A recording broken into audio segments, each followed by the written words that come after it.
छत्रपती संभाजी महाराजांची औरंगजेबाने तुळापुरात हत्या केली। मराठ्यांच्या स्वराज्याला, महाराष्ट्र धर्माला हा एक मोठा झटका होता। पण औरंगजेबाला वाटलं मराठी आता संपले। औरंगजेबाने मराठ्यांच्यावरील हा विजय साजरा करण्यासाठी दिल्लीतील आपले महाल आपल्या स्वागतासाठी सजवण्याची आज्ञा केली।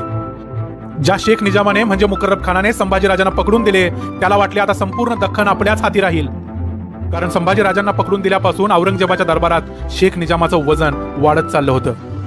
खान जमान, फत्तेजंग बहादूर, मुकर्रब खान अशी लांब लचक पदवी औरंगजेबाने त्याला दिली होती। एका बाजूला हे दोघे आपापली स्वप्न पाहत होते, दुसरीकडे सुडाच्या अग्नीने मराठे पेटून उठले होते। छत्रपती संभाजीराजांची हत्या करून औरंगजेबाने स्वतःची आणि संपूर्ण मुघलशाहीची कबरच जणू या महाराष्ट्रात खोदली होती। आणि मुकर्रब खानाचे तर दिवसच भरले होते। मराठ्यांच्या स्वातंत्र्य युद्धाची सुरुवात होत होती। या स्वप्नात रमलेल्या मुघलांना मराठ्यांनी आपल्या गनिमी काव्याच्या दणक्यानं झोपेतून जागं केलं आणि या स्वातंत्र्य युद्धाचं सेनापतित्व होतं रणमार्तंड संताजी घोरपडे यांच्याकडे। मराठे संपले असं समजून सुखाची झोप घेत असताना औरंगजेबाच्या लाखाच्या छावणीत संताजी घोरपडे आपल्या 2000 स्वारांशी घुसले। बादशाच्या डेऱ्याचे कळसच कापले। कळसच काय, बादशाचं नाकच कापून आणलं। तिथून सरळ ते निघाले तर रायगडाला वेढा घालून बसलेल्या जुल्फिकार खानाला धनका दिला। त्याचे 5 हत्ती घेऊन सरळ राजाराम महाराजांच्या दर्शनास पन्हाळा गाठला। पन्हाळ्यावर ऑक्टोबर 1689 साली संताजींना खबर लागली की संगमेश्वर मुक्कामी संभाजीराजांना पकडणारा आणि औरंगजेबाच्या हवाली करणारा मुकर्रब खान कोल्हापूरला छावणी करून राहिला आहे। मुकर्रब खानाचं नाव ऐकताच संताजींच्या तळपायाची आग मस्तकात गेली। त्याची 2 कारणं होती। एक म्हणजे मुकर्रब खानानं संभाजीराजांना पकडल्याचा राग, तर दुसरा संताजींचे वडील माळोजी घोरपडे यांची संगमेश्वर मुक्कामी संभाजीराजांचा जीव वाचवताना मुकर्रब खानाच्या सैन्यानं केलेली हत्या। संताजी हे विसरला नव्हता। रामचंद्रपंत अमात्य, शंकराजी नारायण यांच्या सल्ल्याने मग संताजींनी मुकर्रब खानाला संपवायचा निर्धार केला। छत्रपती शिवाजी महाराजांनी शिकवलेली गनिमी लढाई आता उपयोगी पडणार होती, कारण मुकर्रब खानाकडे सैन्य मोठं होतं। ऑक्टोबर 1689च्या त्या पहाटवेळी संताजी घोरपडे आपल्या निवडक मावळ्यांसह मुकर्रब खानाच्या कोल्हापूरच्या छावणीत घुसले। छावणीत एकच गदारोळ उडाला। तसं कुणीतरी जोरात ओरडलं, मराठे आले। तशी छावणीत एकच भीतीची लाट पसरली। मुकर्रब खान आणि त्याचा मुलगा खाने आलम खडबडून जागे झाले। औरंगजेबाच्या छावणीत संताजींनी घातलेला धुमाकूळ खान ऐकून होता। आता लढण्याशिवाय पर्याय नव्हता। खाने आलम इखलास खानाने मोठ्या हिमतीने सैन्य गोळा केले आणि मराठ्यांच्यावर हल्ला चढवला। खानाच्या हल्ल्यानं मराठा सैन्य बिथरलं। संताजी घोरपडेंनी सैन्याला पळायचा इशारा दिला, तसं मराठा सैन्य पळून जाऊ लागलं। घाबरलेल्या मराठा सैन्याला पाहून मग खान पितापुत्रांना जोर चढला।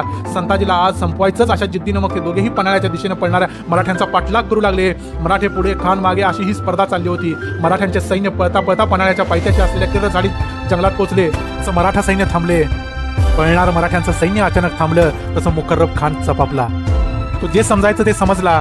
संताजीचा पाठलाग करत आपण इथं आलेलो नसून संताजीनं आपल्याला इथंपर्यंत आणलंय हे त्याच्या लक्षात आलं। बघता बघता संताजींचं सैन्य उलट खानावरच चालून आलं।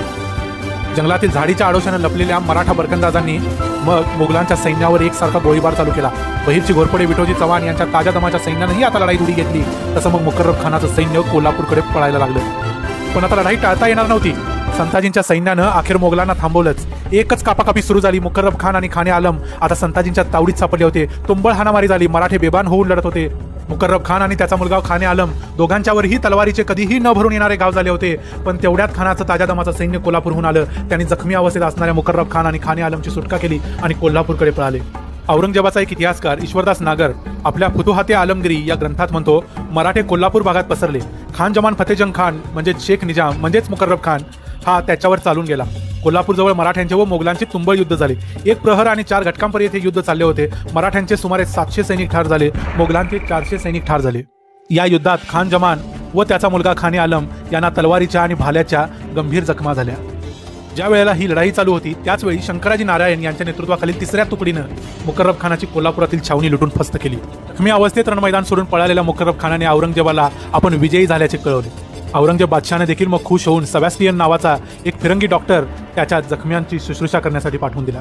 त्यानं बादशाहला काही जरी सांगितलं असलं तरी त्याच्यावर झालेले मराठ्यांच्या तलवारीचे घाव सांगत होते की ही लढाई मराठ्यांनी जिंकली होती, कारण याच तलवारीच्या घावांनी अखेर मुकर्रब खानाचा घात केला आणि तो ते सहन न होऊन मरून गेला।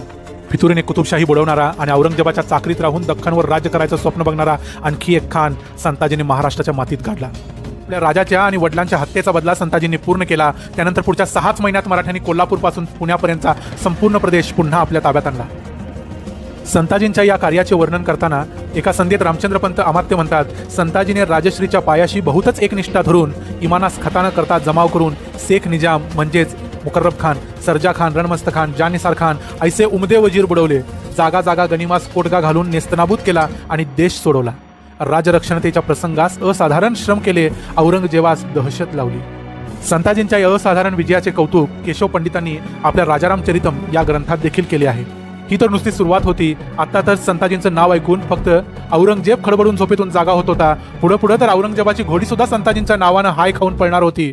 संताजी घोरपडेंच्या या स्वामीनिष्ठेला आणि स्वराज्यनिष्ठेला आम्ही सलाम करतो. संताजी घोरपडेंच्या आमच्या पहिल्या व्हिडिओला आपण भरभरून प्रतिसाद दिल्याबद्दल आम्ही तुम्हा सर्वांचे खूप खूप आभार मानतो. आपण आमच्या पहिल्या व्हिडिओ खाली दिलेल्या अनेक प्रतिक्रियांबद्दल अनेक व्हिडिओ आम्ही येणाऱ्या काळात बनवणार आहोत. संताजी घोरपडेंचं संपूर्ण चरित्रच या शौर्यगाथेच्या माध्यमातून आम्ही सांगण्याचा प्रयत्न करणार आहोत. हा व्हिडिओ जर तुम्हाला आवडला असेल तर या व्हिडिओला लाईक करा, आम्हाला कमेंट करून सांगा. हा व्हिडिओ तुमच्या मित्रांच्या बरोबर, नातेवाईकांच्या बरोबर आणि प्रत्येक मराठी माणसाबरोबर शेअर करा.